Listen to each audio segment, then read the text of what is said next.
Di lapangan ekonomi Indonesia sudah nyata-nyata pejabatnya yang berkuasa pro-oligarki. Sangat menspesialkan para oligar karena mungkin banyak membantu pemenangan ketika merebut kekuasaan dulu, sehingga sebagai imbal balik adalah meminimalkan pajak bagi orang kaya dan korporasi. Sekali lagi kita buka narasi di awalnya dengan kalimat dan judul yang provokatif.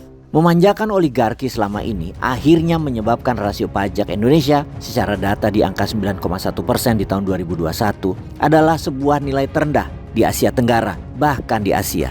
Apa artinya kalau rasio pajak rendah? Artinya pajak tidak bisa memenuhi kebutuhan anggaran belanja APBN yang sangat boros perilakunya karena tidak diperuntukkan untuk sektor produktif. Anggaran itu dikeluarkan seperti perilaku pemerintah selama 10 tahun ini. Hal ini dikarenakan Indonesia sejak tahun 2014 menerapkan kebijakan utang berdasarkan kemampuan berhutang atau rasio utang terhadap PDB, bukan kemampuan membayar hutang atau rasio cicilan pokok dan bunga terhadap pendapatan.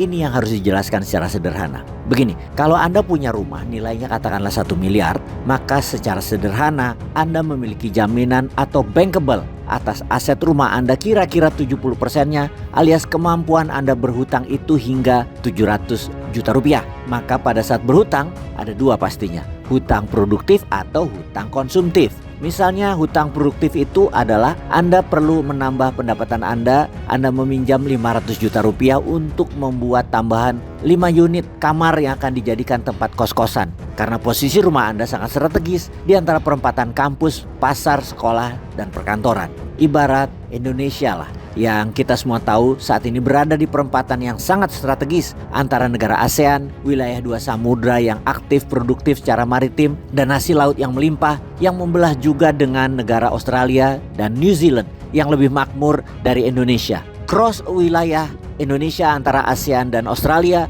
diapit juga dua samudra adalah lokasi perempatan yang sangat baik untuk membangun apapun. Kalau hutang konsumtif adalah membangun dana tidak untuk membangun, tetapi dana itu dipakai untuk belanja. Misalnya beli mobil bermerek mahal, jalan-jalan ke luar negeri, membangun villa di puncak buat Anda sesekali menikmati weekend. Kalau membangun jalanan dikatakan membangun infrastruktur, maka hal itu juga harus dijelaskan lebih jauh lagi. Kita meniru Tiongkok di tahun 90-an hingga tahun 2010 atau meniru Amerika di tahun 1930-an hingga tahun 1950-an, itu mereka bukan membangun jalanan tetapi membangun infrastruktur yang kalau di Amerika jalanan tadi adalah infrastruktur untuk kendaraan buatan Amerika dan minyak bumi produksi Amerika agar menjadi semakin dibutuhkan, alias kebijakan membangun tersebut bertujuan create demand. Demikian juga dengan Tiongkok di awal tahun 90-an, membangun jalanan merupakan infrastruktur agar pabrik mobil, pabrik ban hingga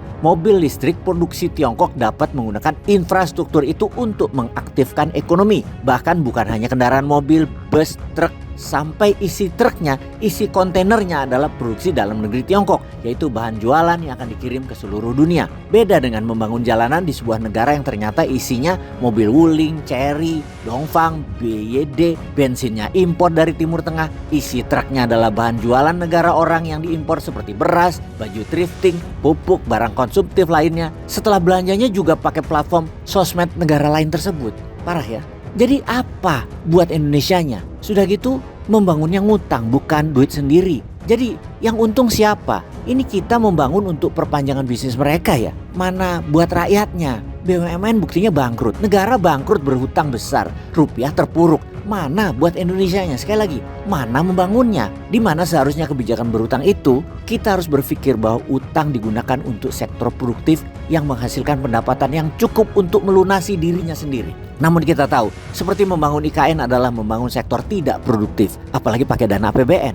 Juga dalam membangun jalanan infrastruktur harusnya produktif. Kalau membangunnya menggunakan 100% kekuatan lokal dan uang lokal 100%. Yang ada karena prinsipnya sosialis, yang membangun pakai APBN, kemudian yang mengerjakan harus negara atau sentralisasi dengan BUMN yang tidak efisien, yang boros, menjadikan biaya naik 100% untuk setiap proyek. Dapat dipastikan sejak awal, pasti tidak akan membuat proyek produktif serta pasti tidak akan bisa membalikkan modal. Tapi kok nggak ngerti-ngerti juga ya? Kalau menurut sahabat, bagaimana cara menggunakan APBN selama ini?